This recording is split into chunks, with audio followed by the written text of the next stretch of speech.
Hi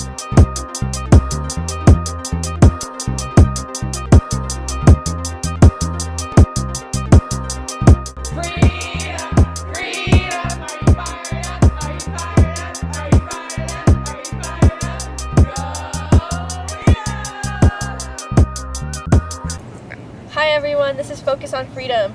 We all know about the split lunches that are happening on campus, but here's a little bit more about why we have them. Good morning, I am Gemma Hernandez and I am here at Freedom High School to see how people feel about split lunches.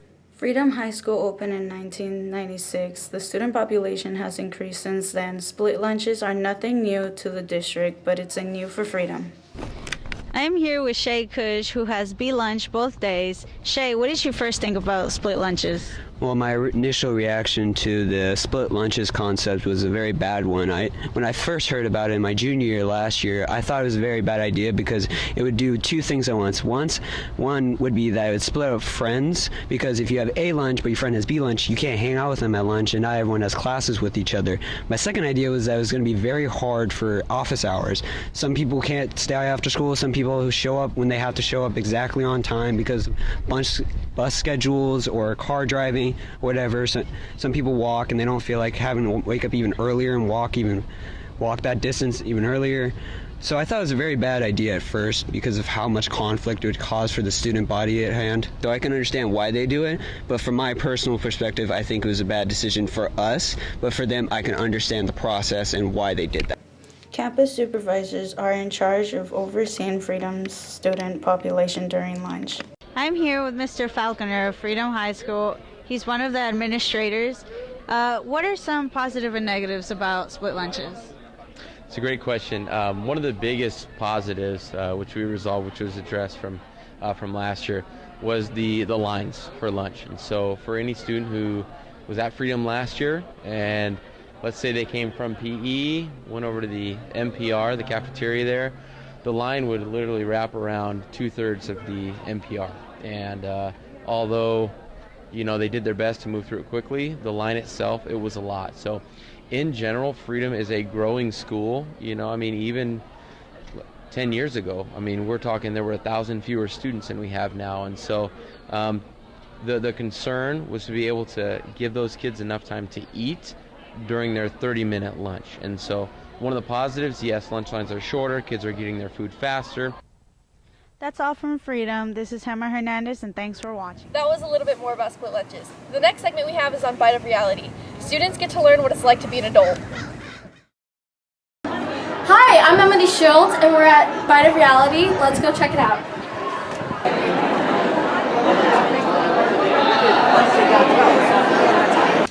Bite of Reality is a freshman program where the app is downloaded and each student is given a job and a salary with a family.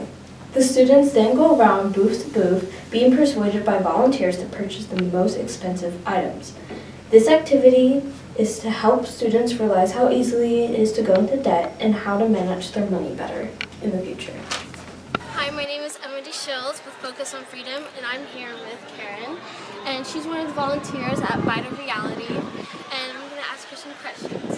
So Karen, why are you a volunteer? I'm a volunteer because I like helping out, and I think it's important for them to know everything about how they're going to be in the real life. What effect do you think this has on the freshmen? Well, the effect I think is that they need to think about their future and how much money they're going to spend on stuff and everything. Do you think this will have a positive effect in the long run for them? Do you think this will make a lasting impact?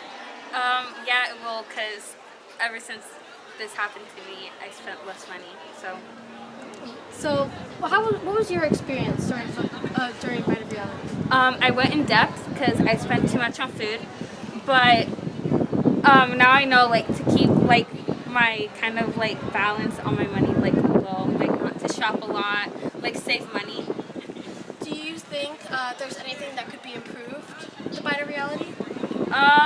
No, not really. I just think it's a good idea that we have the app so it could be easier for the freshmen.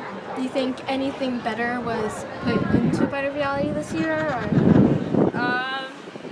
No, I think everything was perfectly fine. It's perfect so far. Thank you, Karen. You're welcome.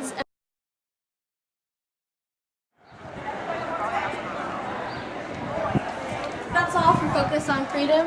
I'm your host, Emily Schultz. So now you just got a bite of reality.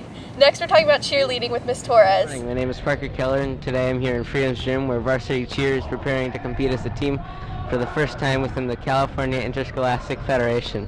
The athletes, along with Coach Sandra Torres, are one of the top cheer squads in the nation, consistently winning first place trophies.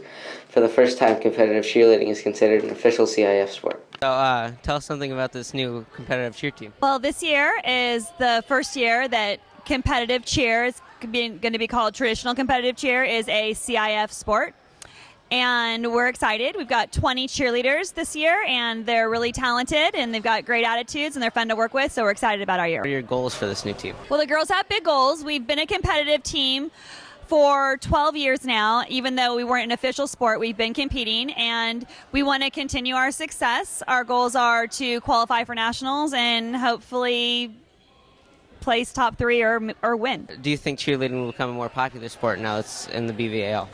It would be hard to imagine that it could become more popular. It's already been a really popular sport that's been growing over the last probably 15 years with all-star cheer and high school cheer competing and being popular. So I think that it will continue to grow, but it's already pretty popular. The team's first CIF event will be on November 18th. This has been Parker Keller from Focus on Freedom. Thanks for watching. So now cheerleading is a BVL sport, and speaking of sports, next we're talking about football. Hello, my name is Cecilia Saruja, and we're at Freedom High's football field where the 2017 season is underway. Football is Freedom's most popular sport on campus, filling the stadium at Friday night home games. The players practice 11 to 12 hours a week to prepare themselves for each game. This is the coach, Mr. Hartwig of Freedom's football. And what do you enjoy most about coaching Freedom football? Just the kids. We got a great group of kids here year in, year out, and just makes it fun and helps keep us young as coaches. So how do you view the team this year, and what do you expect at the end of the season? What we do here is we just take one game at a time. Our goal is 1-0. We don't go past that because if you can't get past your next opponent, you can't get to the end. Again, of course, the end is always be the champion, but this year's group, I think we have a real good chance of getting that if we can just focus and take one game at a time. And can you describe your role as a motivator to your teammates? It's our job as coaches just to keep the kids focused on a daily basis and focus on being 1-0 every week, whatever it takes every day at practice. And sometimes it gets boring, but that's where we gotta kind of help keep them focused. I'm Cecilia Sarujo. That's all from the sidelines. Thanks for watching Focus on Freedom. So I guess football's pretty cool. If you haven't been to a game this year, you should definitely go. We only have a few left. My favorite part of football is marching band. Next we have a segment on marching band. I'm Natalie Perkins with Focus on Freedom, here in front of the Freedom High School Band Room. With the start of the school year, many clubs have begun their annual activities, including the marching band. Since it began, Freedom's marching band has grown every year. With this comes the need for more money and time. I'm here with drum major Alicia Harris. So, Alicia, what is the band preparing for currently? So right now we're working towards our first competition in Santa Cruz at the end of October, and we're also working on our halftime show for the Bell game. What are competitions like, and what competitions are coming up? So we have a memorized march that we play at our competitions. We have Santa Cruz coming up, like I said. We also have our Lodi band review, and they're lots of fun. It's definitely a long, jam-packed day, but everyone's super energetic and into it. Generally, what are the costs of marching band, like in terms of money to the members, and how does that affect the members? So there's definitely significant costs involved with doing band, just like any other sport would. We have transportation fees, you have to pay for instruments, our equipment, things like uniform fittings. It definitely can rack up, but we do significant amounts of fundraising to ease that on the members. So speaking of fundraisers, the band just did their first mattress fundraiser. So how did that turn out?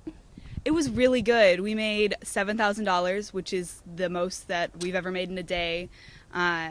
That's more than some of the years the band has done that they've made the entire year. So it's definitely, we're going up this year and it's going to look really good. We're really excited. And how can the school support the band? Just come out and support us at our concerts. That's equivalent to like our games, especially at like football games. Like it's about football, but we're there too. You guys can sit next to us, and cheer us on. That's all for Focus on Freedom. I'm Natalie Perkins, and thanks for watching. Wow, marching band's really talented. Speaking of talent, the talented theater kids have a video for you. Hi, my name is Vivian Brazeno, and I'm in the multi-purpose room where this semester's fall play, The Brothers Grimm Spectaculathon, is taking place on October 27th. Freedom's Theater Arts program started in 1996 and is now led by Ms. Cummins. Hi, I'm here with Samantha Garcia. And she is one of the main characters in our upcoming play, The Brothers Grimm Spectaculathon. Tell me, do you think this play is funny? Well, there are a lot of different jokes, which I think are pretty funny, and also the characters themselves are really zany and rambunctious. It just pulls the whole play together. What are the two narrators' jobs in this play? Well, we're basically the storytellers. We're the ones introducing the new stories such as Cinderella or Snow White, and we're telling the story as it happens on stage. You should come see it because it's really cool and fun. When is it? It's October 27th and 28th.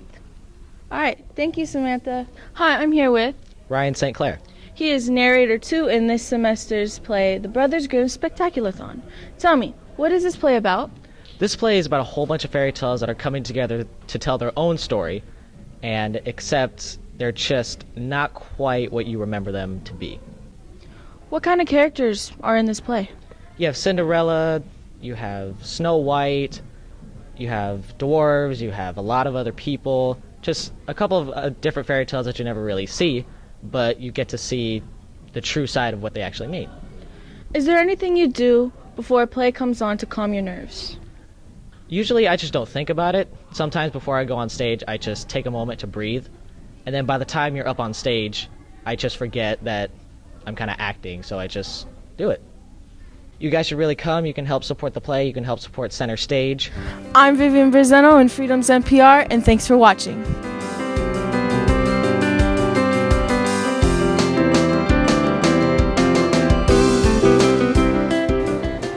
I'm thinking I should definitely attend more Freedom plays. They seem really entertaining. Anyways, that's it for Focus on Freedom. See you guys next time.